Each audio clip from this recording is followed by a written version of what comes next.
L'església de Ràfels ha estat testimoni del lliurament dels premis del concurs fotogràfic Comarca del Matarranya. Premiats, acompanyants, públic i autoritats van omplir l'espai per poder disfrutar de les 153 instantànies presentades. I és que aquesta mostra sempre és un dels grans atractius de la Fira de Recursos Naturals i Medi Ambient. Ja fa més de 20 anys que fa aquest concurs. Llavors és un referent, és important pel territori, és important per la comarca representar el que és la cultura, el que és el temps del pas a través de les imatges, de les fotografies i també donar a conèixer tot el patrimoni cultural que tenim dins del nostre entorn.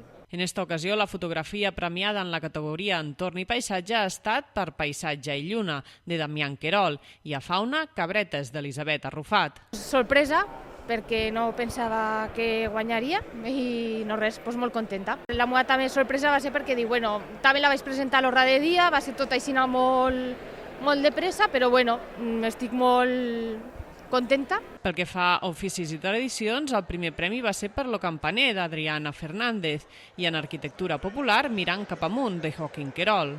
A més, el premi especial, este any dedicat a les albades i als capvespres, se'l va endur Vicent Pellicer per la seva fotografia Mar Blava.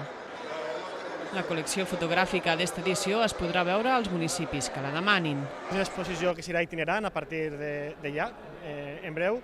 Ara estirà aquí a Ràfels durant la fèria, l'anirem passant ja per diferents pobles de la comarca del Matarranya perquè així tothom pugui accedir a veure les 153 obres que este any acompanyen el concurs i que tot és de gent que té un vincle en la comarca del Matarranya.